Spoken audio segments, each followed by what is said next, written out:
कभी प्रपंच की बातें, कभी प्रतिष्ठा का चिंतन, कभी नाना प्रकार के मान सम्मान का चिंतन, ये घुसने ना पावे हृदय में। बहुत सावधान रहना चाहिए साधक को।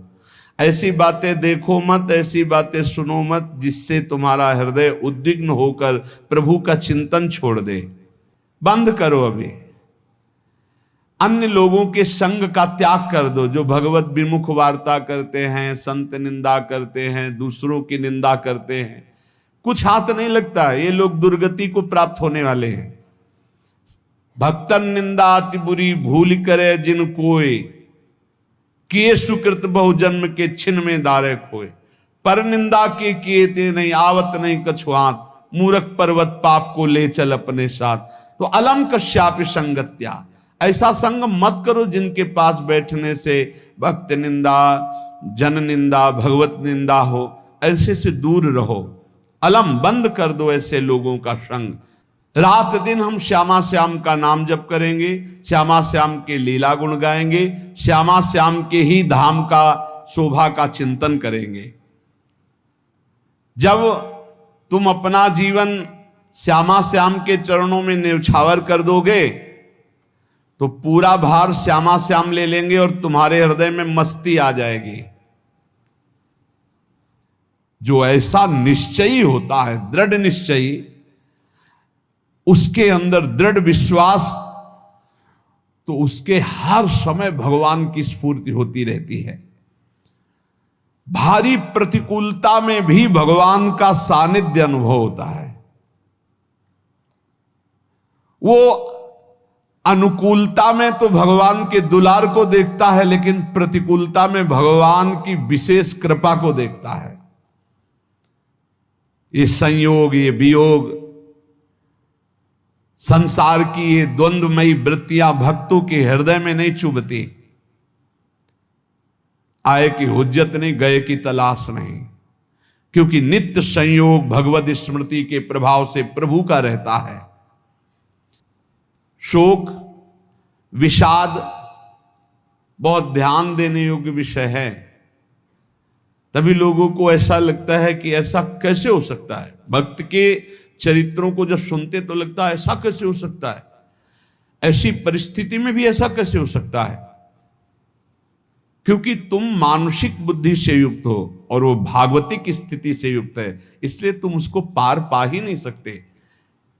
जब तुम अपना जीवन श्यामा श्याम के चरणों में समर्पित कर देते हो हृदय से, फिर उनकी कृपा से सब विघ्न दूर हो जाते, एक अपार मस्ती रहती है। नहीं तो शोक, विषाद, दुख, क्लेश, कष्ट, संताप, भय, उद्वेग, ये सदैव सताते रहते हैं। इसी से डिप्रेशन होता है। बार बार नकारात्मक चिंतन, शोक, विषाद, दुख, चिंता, क्लेश, संताप, भय, उद्वेग, यही पूरे मानसिक स्तर को नष्ट कर देते हैं। उत्साहहीन जीवन हो जाता है। जब तुम श्यामा श्याम को समर्पित हो जाते हो तो ये सब प्रवेश भी नहीं करते, एक अपार मस्ती बनी रहती है। अब क्या होगा? श्यामा श्याम जो करेंगे वही होगा। श्यामा श्याम पता नहीं कैसा करे, नहीं, वो सदैव मंगल भवन है, वो जो करते महामंगल होता है। यह निश्चय उपासक के हृदय में आ जाना चाहिए। इसलिए अपना सारा मन, सारी बुद्धि, सारा जीवन, प्रत्येक श्वास प्रभु को अर्पण कर दो। फिर देखो तुम निहाल हो जाओगे। दुख, शोक, विषाद, क्लेश, कष्ट, संताप, भय, उद्वेग, ये उसी को व्यापते हैं जिसने अपने जीवन को प्रभु के चरणों में अर्पित नहीं किया। इसलिए तुम अपना सारा मन, सारी बुद्धि, सारा जीवन, प्रत्येक श्वास केवल प्रभु को अर्पित कर दो। फिर देख लेना श्वास कैसे अर्पित की जाती, राधा राधा राधा। बुद्धि कैसे अर्पित की जाती है? एकमात्र निश्चय कि भगवत सुख ही सुख है। ये जागतिक सुख सुख नहीं, ये दुख है, ये ऐसा दलदल है जिससे आज तक कोई नहीं निकल पाया। सारा मन, हम मन से केवल प्रभु का मनन करें, बार बार मन को संसार से हटा के नाम में, रूप में, लीला में, धाम में लगाएं। बहुत प्रसन्नता हो जाती है उस उपासक के हृदय में जो अपना मन बुद्धि प्रभु के चरणों में अर्पित कर देता है। भगवान ने तो इसको बहुत उत्तम स्थिति बताया है कि मेरे से कभी वो अलग हो ही नहीं सकता यदि मन बुद्धि अर्पित कर दिया। मय्येव मन आधत्स्व मयि बुद्धिम निवेशय, तो निवश्य मयि एव अत ऊर्ध्वं न संशया, बिल्कुल संशय नहीं, वो मेरे में ही निवास करेगा जिसने मन और बुद्धि अपनी मेरे में अर्पित कर दी। बहुत प्रसन्नता रहेगी उस उपासक के जीवन में जो अपने आप को मन बुद्धि सहित प्रभु के चरणों में समर्पित कर दिया है। भगवान का आश्रय लेने वाले की पहचान है हर परिस्थिति में प्रसन्न रहना। देखो आप भगवद आश्रित हो कि नहीं, देखो अनुकूल परिस्थिति में तो सब प्रसन्न रहना, लेकिन प्रतिकूल परिस्थिति में प्रसन्न रहना ये भगवान के भक्तों का लक्षण है। हर परिस्थिति में प्रसन्न रहना ये भगवान के भक्तों का लक्षण है। आनंदगन भगवान का आश्रय मिलते ही आनंद छा जाता है हृदय में। उनके पास आनंद का अभाव होता ही नहीं है। जैसे सूर्य का प्रकाश उदय होते ही सूर्य का प्रकाश संपूर्ण अंधकार को नष्ट कर देता है, ऐसे ही भगवान का संपूर्ण आश्रय लेते ही सब दुख चिंता शोक नष्ट हो जाते, आनंद ही आनंद। तुम भगवान के मंगलमय रूप को नहीं जानते हो, पर उनके मंगलमय भाव को, विधान को मानना शुरू कर दो। जो भी होता है मंगलमय होता है। हमने जीवन में देखा है, अगर इधर कोई बहुत बड़ा सुख दिया तो देर नहीं लगेगी, 24 घंटे नहीं व्यतीत होंगे और ऐसे दुख दे देंगे, जिससे दोनों का समान भाव रख करके ना दुख में तुम भूलो प्रभु को, ना सुख में फूलो, सीधे भगवत मार्ग में चल। पूरे जीवन की बात देखा है। भगवान के मंगल विधान में सदा सर्वदा सुख ही सुख है, इस बात को मान के प्रसन्न हो जाओ।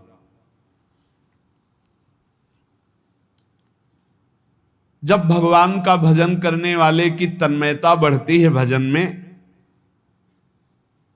तो द्वेषी जन अपने आप तैयार हो जाते हैं। भक्त कभी किसी से द्वेष नहीं करता, अपने आप वो द्रोह करने लगते। तो नरसिंह मेहता जी से बहुत गांव के कई लोग थे जो जलते थे, ऐसे जलते थे कि अब क्या करें, कैसे मिटा दे नरसिंह मेहता जी को।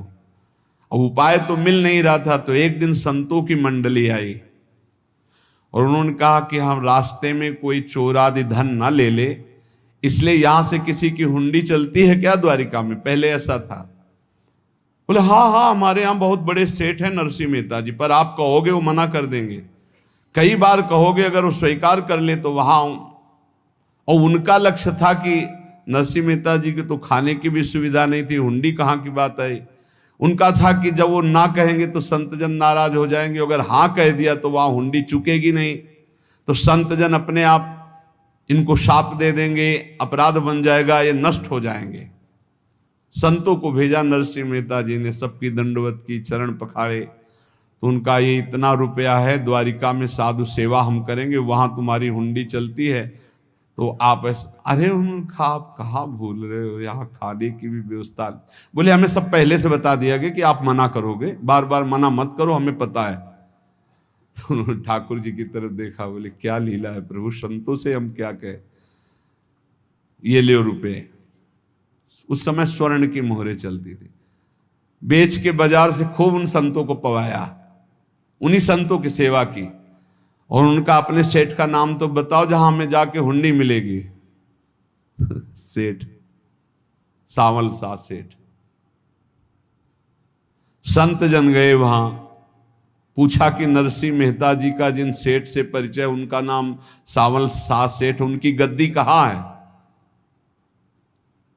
तो जो कुछ भक्त थे वो द्वारिकाधीश की तरफ संकेत करते कि वही हैं। बोले नहीं नहीं, वो सेठ है, उनकी गद्दी चलती थी, पूरी बाजार में कहीं कोई। अब संत जन एकांत में होकर के बहुत विचलित हुए, क्या हमारे साथ धोखा हुआ? नरसिंह मेहता जैसा संत क्या धोखेबाज हो सकता है? देखो, संशय तो बहुत विचित्र होता है, बड़े बड़ों को संशय हो जाता है। जब भगवती सती जी को संशय हो गया, राम जी को हे खग हे मृग हे मधुकर श्रेणी ऐसा पूछते हुए कि सच्चिदानंद कैसे हो सकते, तो किसी को हो सकता है, क्योंकि वो बुद्धि की अधिष्ठात्री देवी है। जो ही उनके मन में ऐसा आया कि क्या हमारे साथ धोखा हो रहा है, इतने में ही देखा जय हो सावल शाह सेठ की। वो कहा सावल शाह सेठ, तो देखा बढ़िया मुनीम जी उनके साथ, और सेठ बस्ता लिए हुए मुनीम जी, सरकार इधर से चलो। तो उनका सावल शाह सेठ आपका नाम है? संतों ने कहा। बोले हाँ। बोले नरसिंह जी? हाँ। बोले आपकी हुंडी आ गई है। हुंडी एक कागज में लिखा कि ये हमारे सेठ जी को दे देना। वैसे लोग मुझे माखन चोर कहते, कोई कुछ कहता है, लेकिन आपने सेठ बना दिया। जब आपने सेठ बना ही दिया तो आप कभी परवाह मत करना तुम, और ये सेवक आपकी सेवा में सदैव तत्पर है। भगवान ने ऐसा लिखा। जो भगवद आश्रित है, एक बार ये चलता रहता है, जो संत जन होते हैं उनके विरोधी अपने आप बन जाते हैं, किसी से कोई मतलब नहीं, अपने आप विरोधी बन जाते हैं। कबीरदास जी का पूरी काशी में यश था। भजन करने वाले महापुरुषों का यश बढ़ता है जब, तो जो भजनहीन होते हैं उनके हृदय में जलन पैदा हो जाती है, और वो उनको विविध प्रकार से फंसाना चाहते हैं, उनको कष्ट देना चाहते हैं।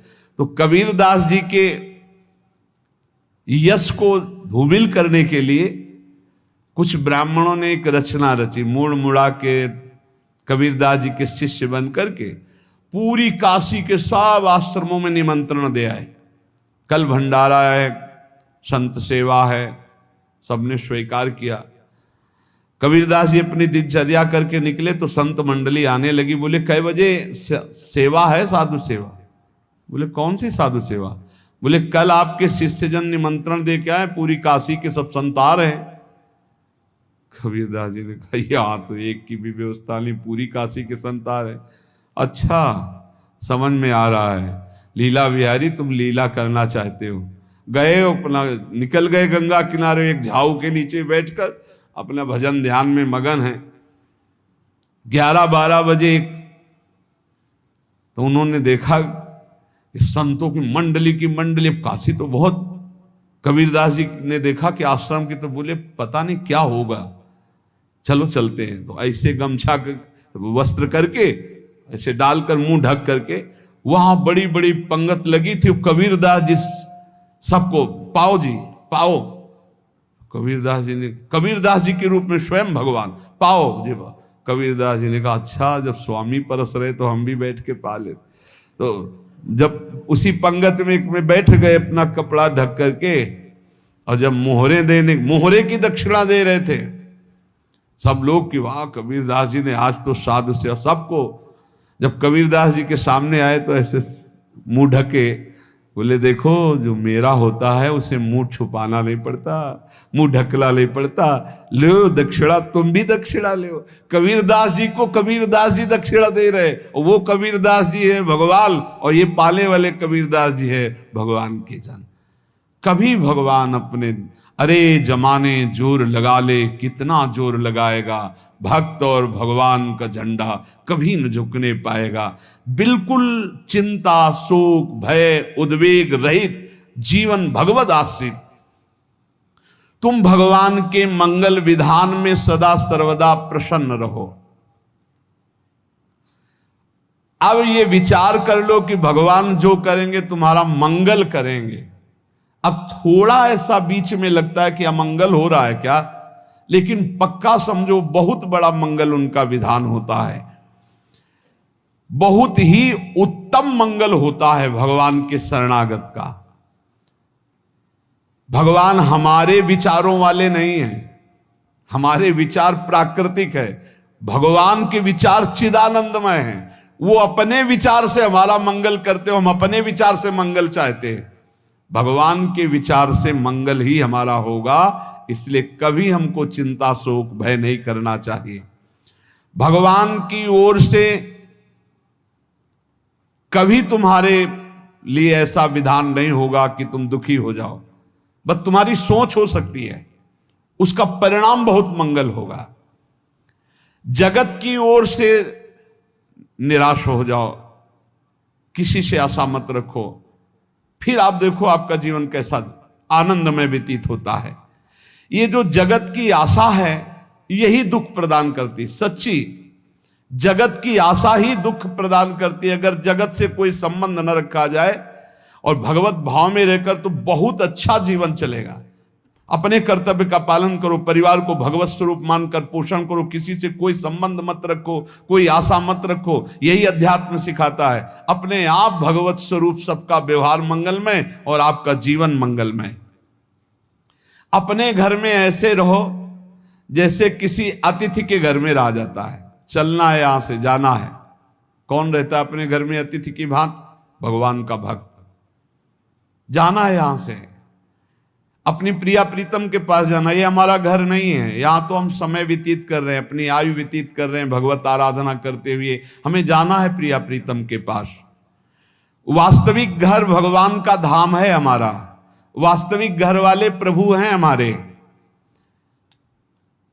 जो नित्य सच्चिदानंद भगवान के चरणों में अपने चित्त को समर्पित करता रहता है, उसको यह अनुभव होने लगता है कि बड़ी कृपा है हमारे ऊपर, भगवान की बड़ी कृपा है हमारे ऊपर।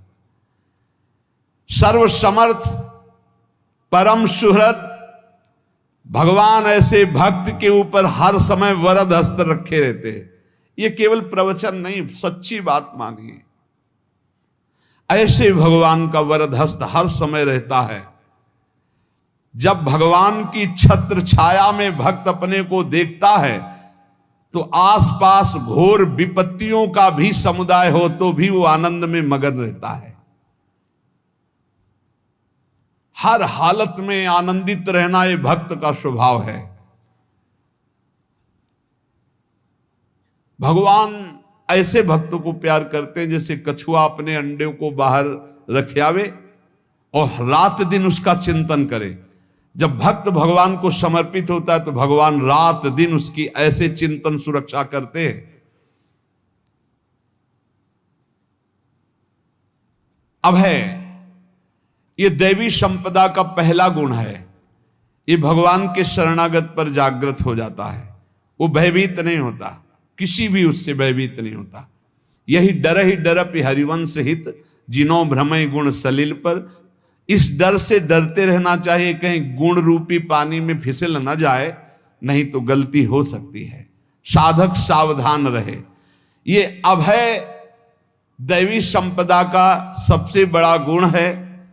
जो भयहारी भगवान की शरण में आ जाता है तो उसके अंदर ये अभय प्रकट हो जाता है।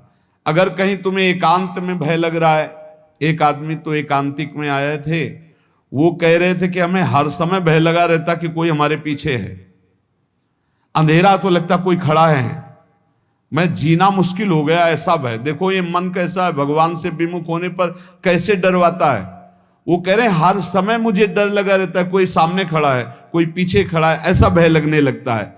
और जब भगवान की शरण में आ जाते हैं तो ये अभय स्थिति हृदय में जागृत हो जाती है। कोई भी भय आसपास आ ही नहीं सकता, यहां तक कि नरक का भी भय खत्म हो जाता है जो भगवान की शरण में है। महापापी भी पुण्यात्मा महान भक्तों के समान वो उत्तम गति को प्राप्त हो जाता है जो भगवान की शरण में हो जाता है। पर ये जो भोगों का आश्रय लिए हुए हैं, मनमानी आचरण कर रहे हैं, ये कभी उस अभय को जान ही नहीं सकते कोई अभय पद है क्या। इनको तो कदम कदम पर शोक, भय और दुख की प्राप्ति होगी, कोई बचा नहीं सकता। जो भोगों में लगे हैं, मनमानी आचरण कर रहे हैं। अगर निर्भय होना चाहते हो, परम सुखी होना चाहते हो तो भगवान के शरणागत हो जाओ। सारे जगत को अभय दान देने वाले भगवान हैं। भगवान का एक प्रण है, मम पन शरणागत भयहारी। जो मेरी शरण में आ गया उसके भय का मैं नाश कर देता हूं। साधना में अवस्था मन की मानी जाती है कि आप कितने अच्छे साधक हैं। यदि आपका मन भगवदाकार है, हर समय भगवत चिंतन चल रहा है, आपके स्वप्न भागवतिक आ रहे हैं, आपके विचार भागवतिक हैं, तो आपकी अच्छी साधना हो रही है। और यदि आपके स्वप्न गंदे आ रहे हैं, क्योंकि स्वप्न में मन का ही सारा खेल होता है, और आपकी चिंतन वृत्ति वासनात्मक चल रही, तो अभी साधना का प्रभाव मन पे नहीं पड़ा है। जिसका मन हर समय भगवत चिंतन करता रहता है, वो जीते जी जीवन मुक्त हो जाता, अनुभव होता है। जैसे किसी ने कहा कि हमें कैसे पता चलेगा कि हमारा काम हो गया है, तो जैसे आप भोजन पा लेते हैं तो किसी दूसरे से गारंटी थोड़ी लेनी होती कि हम छक गए हैं क्या, आप जरा बताना हम छक गए हैं क्या। नहीं, अपने हृदय में आ जाता है कि अब मैं तृप्त हो गया। ऐसे ही अपने हृदय में आ जाता है कि मेरा काम हो गया, अब मेरा जन्म नहीं होगा। ये हृदय में आ जाता है, अपने आप अनुभव में आ जाता है। जब स्वरूप बोध होता है तो किसी और से सलाह थोड़ी लेनी होती है, वो अपने आप अनुभव में आ जाता है। हां, यदि गुरुदेव का वर्ण नहीं किया है तो फिर आपको किसी न किसी गुरु से प्रमाणित करवाना पड़ेगा। और अगर गुरुदेव का वर्ण किया है तो वही मंत्र, वही नाम, वही गुरु शरणागति आपको अंदर से पुष्ट कर देगी कि आपका काम हो गया है। विषय चिंतन करता हुआ मन विषय आसक्ति को प्राप्त होता है। विषय आसक्ति को प्राप्त हुआ मन बार बार जन्म मरण और नरक को प्राप्त होता है। बस ये विषय चिंतन हटाना ही प्रमुख कर्तव्य साधना का है। बार बार मन को विषयों से हटा करके प्रभु के नाम में लगाओ, प्रभु के रूप में लगाओ, प्रभु की लीला में लगाओ। जहां भगवान प्रकट होते हैं वहां परमानंद की बाढ़ आती है। पर ये ध्यान रखें, गुलाब का फूल कांटों में खिलता है, उसकी सुगंध लेनी, फूल लेना है तो कांटों से बचाकर। ऐसे ही जब आप भगवत चिंतन के लिए चलेंगे तो आपका चिंतन चुराने के लिए माया विविध नाटक करेगी, कांटे फैलाएगी। कोई तुम्हारी निंदा करेगा, कोई अपमान करेगा, कोई उपहास करेगा, तुम्हारी अव्यवस्था हो सकती है, तुम्हारी परिस्थिति बहुत भयावह हो सकती है। इन परिस्थितियों में भी भगवत चिंतन का तार ना टूटने पावे तो आगे गुलाब का फूल है। जैसे कांटे से बचाकर गुलाब का फूल लेते हैं और भगवद अर्पित करके सौरभ का सुख लेते हैं, ऐसे ही भगवान के प्रेमानंद का अनुभव करने के लिए संसार के कांटों से बचना होगा। और खिलेगा यही फूल संसार में ही, मनुष्य देह में, और योनियों में नहीं। भगवत प्राप्ति स्वर्ग में नहीं होगी, इसी मृत्यु लोक में होगी। पहले मन नहीं लगता भगवत चिंतन में, भगवत चिंतन जबरदस्ती करना पड़ता है। भगवत चिंतन जे ही प्रारंभ करोगे ते ही बहुत बाढ़ आ जाएगी पाप चिंतन की। ध्यान दीजिए, बहुत लोग प्रश्न करते रहते हैं कि हम जब भजन में बैठते हैं तो बहुत गंदी बातें आती, मन बड़ा चंचल होता है, भाग जाता है। ऐसा प्रारंभ में जब कोई भगवत चिंतन प्रारंभ करता है तो उसका मन विषयों में भागता है, गंदी बातों में भागता है। अब लोग कहते पहले तो हमारा चिंतन बढ़िया होता था, अब चिंतन नहीं होता। तो कोई सिद्ध पुरुष थोड़ी हो गए, तुम्हें जबरदस्ती चिंतन करना होगा। जगत के प्राणी में जहां मन जाए तो इसमें भी भगवान, पदार्थ में मन जाए तो उसमें भी भगवान, जहां जहां मन जाए वहां वहां भगवान देखो, या मन को हटाकर नाम मंत्र में लगाओ। ऐसे भगवत स्मृति जागृत की जाती है, बार बार प्रयास करना होता है।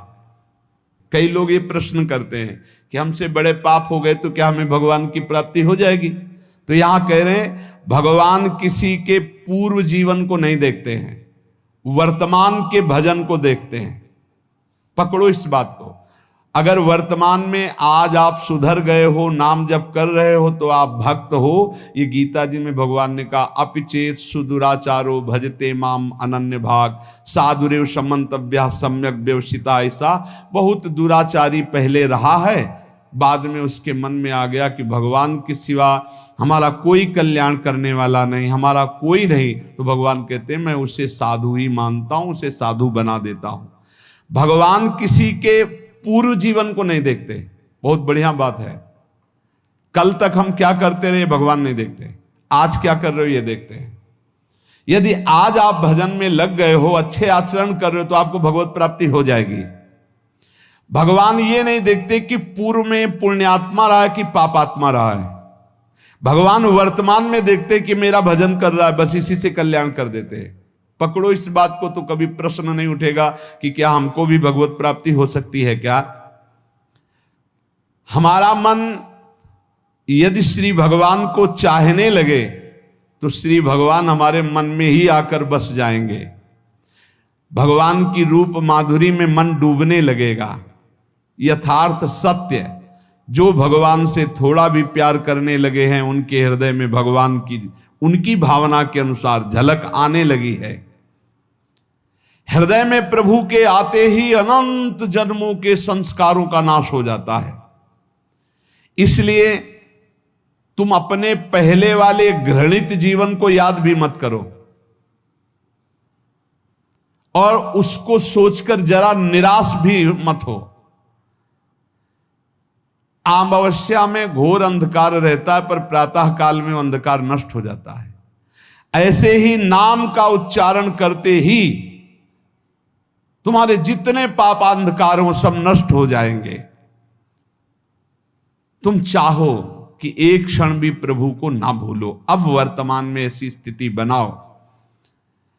जो प्रभु को नहीं भूलने की चाह करता है कि मुझे ऐसी स्थिति प्राप्त हो कि मैं कभी प्रभु को ना भूलूं, तो सच्ची मानो और कोई बात भगवान सुने ना सुने, ये बात जल्दी सुन लेते हैं।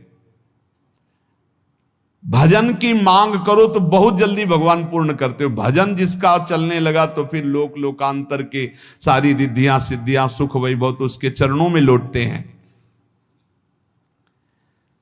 जब हम प्रभु से प्रभु का स्मरण न मांगकर भोग मांगते हैं, तभी हमारा भजन रुक जाता है, भजन नहीं चल पाता। यदि हम प्रभु से केवल भजन मांगे तो विश्वास करो ब्याज में सब हो जाएगा। मूल भजन तो आपका बचेगा ही, ब्याज में लोकांतर के भोग आपके चरणों में लुटते घूमेंगे। आप भजन करके तो देखो। अरे घिघियाने की जरूरत नहीं, किसी से मांगने की जरूरत नहीं, भजन करके देखो, सब ठीक हो जाएगा, सब अपने आप बन जाएगा। हम बहुत बड़ी भूल कर देते हैं कि थोड़ा भजन करके प्रभु से कुछ सांसारिक वस्तुएं, स्थितियां, परिस्थितियां बदलने की मांग कर लेते हैं, जिससे भजन छूट जाता है। प्रभु की स्मृति इतनी महान है कि जिन्होंने बैर भाव से प्रभु का स्मरण किया उनको भगवान की प्राप्ति हो गई। जैसे कंस आदि भगवान से बैर ही तो रखते थे, लेकिन भगवान की स्मृति रहती थी। स्मृति ने उनको भगवत प्राप्ति करा दी। स्मृति में महान सुख है, पर वो जब भक्ति रस से युक्त स्मृति होती तब माधुर्य रस, प्रेम रस का अनुभव होता है। कल्याण तो वैर भाव से स्मरण करने वालों को भी प्राप्त हो गया। यदि आप भक्त हो और ये चाहते हो कि आपकी भागवती की स्थिति बहुत जोर की हो, तो हम आपसे प्रार्थना करते हैं कि रोज प्रभु से एक ही बात मांगिए, मुझे अखंड स्मृति दीजिए। अर्जुन जी को पूरी गीता जी सुनने के बाद यही मिला, नष्टो मोहा स्मृति लब्ध्वा। स्मृति, प्रभु आप हम पे ऐसी कृपा कर दो कि हमारे हृदय में किसी और व्यक्ति, वस्तु, स्थान की स्मृति न रह जाए, केवल आपकी स्मृति रह जाए। ये चाह भगवान बहुत जल्दी पूर्ण कर देते हैं यदि उपासक हृदय से ये बात मांगे। भगवान की कृपा से ही ऐसा हो सकता है कि अखंड स्मृति ये कर्म फल से नहीं मिलती है। प्रभु के प्रति निर्भर होकर जो दैन्यता पूर्वक प्रभु से मांगता है और हर समय अभ्यास करता रहता है भगवत स्मरण का, उसको ये स्मृति मिलती है। और स्मृति मिल गई तो इससे बड़ी कोई स्थिति नहीं, हर समय भगवान का स्मरण। प्रभु से मन प्रतिपल नया नया स्वाद लेकर के आसक्त होता रहता है, नवम नवम। प्रभु कभी बासी नहीं होते। जैसे किसी व्यक्ति को देखो तो देखते देखते मन हट जाएगा कि देख लिया, बहुत सुंदर है, ठीक है, लेकिन वो एक दिन मन हट जाएगा। और प्रभु की सुंदरता नवम नवम है, प्रभु के नाम का स्वाद नवम नवम है, प्रभु की लीला का स्वाद नवम नवम है, प्रभु के धाम की शोभा नवम नवम है। जैसे आचार्य महाप्रभु हरिवंश चंद्र जी कहते, नयो नेह नवरंग नयो रस नवल श्याम वृषभानु किशोरी, नव पीतांबर नवल चूनरी, नई नई बूंदन भींजत गोरी, नव वृंदावन हरित मनोहर, नव चातक बोलत मोर मोरी, नव मुरली जो मल्हार नई गति, सब कुछ नया। तो नवम नवम प्रभु प्रतिपल नवम नवम प्रभु का रूप, प्रियाजू का नवम नवम, अबहीं और अबहीं और अबहीं और है। तो कहते हैं जब मन निरंतर स्मृति में डूबता है, तो जब प्रभु की रूप माधुरी प्रकाशित होती तो ऐसी नवम नवम कि कभी ये नहीं होता कि रूप बासी हो गया, ये वही रूप है जो हमने अभी देखा था, नवम नवम। इसलिए आनंद की उफान आती रहती है उपासक के हृदय में। ऐसी प्रियता, ऐसा आनंद बिना भजन के नहीं अनुभव में आएगा। इसलिए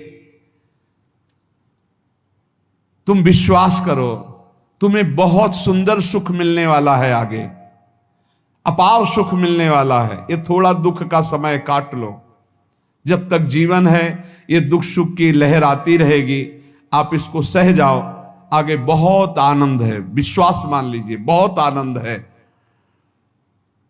जो ये विश्वास कर लेता है वो प्रभु के मार्ग में चलकर प्रभु को प्राप्त कर लेता है। नहीं तो इतने रोड़े हैं कि आप ऊब जाओगे, बहुत रोड़े हैं। जो प्रभु के मार्ग में चलता है तो माया के बहुत से पार्षद अपना प्रभुत्व दिखाने उनके पास आते हैं, महिमा अपनी दिखाने, पर वो किसी वस्तु स्थिति अवस्था प्राणी पदार्थ का प्रभाव स्वीकार ही नहीं करता, क्योंकि भगवत स्मृति परायण है, भगवान की कृपा पर विश्वास है, इसलिए उसको कोई फंसा नहीं पाता। वो नित्य निरंतर प्रभु से घुला मिला रहने के कारण उसकी मस्ती में कोई फर्क नहीं पड़ता। माया का प्रभुत्व रखने वाले उसे फंसाने की चेष्टा करते हैं, पर उस पर किसी का असर नहीं होता, वो कहीं लिप्त नहीं होता, वो कहीं दुखी सुखी नहीं होता, वो हर समय प्रसन्न रहता है। तुम देखो, हर समय प्रसन्न रहते हो?